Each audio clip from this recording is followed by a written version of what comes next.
Hi மக்களே, welcome to the third reports. இன்னைக்கு நம்ம பேடிங்டன் இன் பெரு படத்தோட ரிவ்யூவை தான் பார்க்க போகிறோம். இது ஒரு live action animated adventure comedy ஃபிலிம்னே சொல்லலாம். இந்த படத்தை டைரக்ட் பண்ணியிருக்கிறது டக்கல் வில்சன். ஏற்கனவே நீங்கள் பேடிங்டன் சீரீஸை பார்த்துருப்பீங்க. அதோட தேர்ட் பார்ட் தான் இந்த படம். என்னதான் இந்த படத்தை 2024லேயே யூஎஸில் ரிலீஸ் பண்ணியிருந்தாலும் இந்தியாவில் 18th ஏப்ரலில் தான் இந்த படம் ரிலீஸ் ஆக போகுது. ஸோ வாங்க இந்த படம் எப்படி இருக்குன்னு பார்க்கலாம். முதல் 2 பார்ட்டோட கதை மாதிரி இந்த படம் என்டர்டெய்னிங்காக இல்லைனாலும் கொஞ்சம் இன்ட்ரெஸ்டிங்காக கொண்டு போயிருக்காங்க. டைட்டிலுக்கு ஏற்ற மாதிரி பெருவில் தான் இந்த படத்தோட கதையே நடக்குது. பேடிங்டன் பெருவில் இருக்கிற காட்டில் தன்னோட ஆண்ட் லூசியை தேடிட்டு வருது. இந்த கரடி கூட சேர்ந்து ப்ரௌன் ஃபேமிலியும் ஹெல்ப் பண்ணுறதுக்காக வராங்க. காமெடியாக இருக்கிறத விட இது கொஞ்சம் ஃபேமிலி சென்டிமெண்ட்டோட இருக்குன்னு தான் சொல்லி ஆகணும்.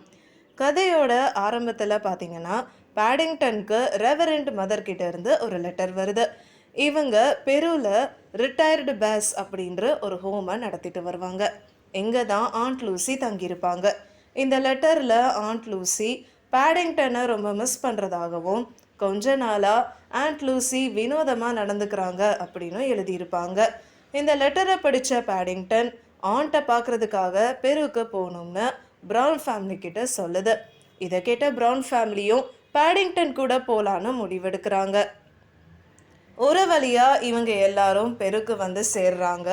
அந்த ஹோம்க்கு போனதுக்கப்புறம் தான் தெரிய வருது ஆண்ட் லூசி தொலைஞ்சு போயிட்டாங்கன்னு. அவங்க காட்டுக்குள்ளே தான் போயிருக்கணும்னு சொல்கிறாங்க. ஆண்ட் லூசியோட கேபினில் இவங்களுக்கு ஒரு க்ளூ கிடைக்கும். அதை வச்சு அமேசானில் ருமி ராக் அப்படின்ற இடத்துக்கு போகிறாங்க. அங்கே போகிறதுக்கு படகோட்டி ஹண்டரையும் ஹெல்ப்புக்கு கூட்டிகிட்டு போகிறாங்க.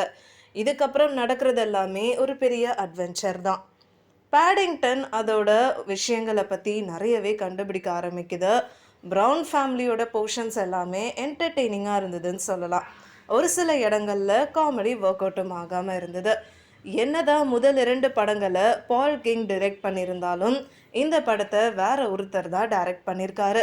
டைரக்டர் மாறினதுனால சென்டிமெண்ட்டும் எமோஷன்ஸும் அதிகமாக இருந்தாலும் முதல் 2 பார்ட் மாதிரி இல்லைன்னு தான் சொல்கிறாங்க.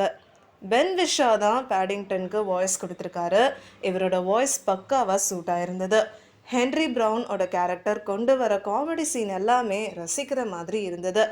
அதுவும் முக்கியமாக ஒரு பெரிய சைஸ் ஸ்பைடர்கிட்ட மாட்டிக்கிற விதமாக இருக்கட்டும், இல்லை பாஸ் எதிர்த்து நிற்கிறதுன்னு இந்த சீன்ஸ் எல்லாமே நல்லா இருந்தது.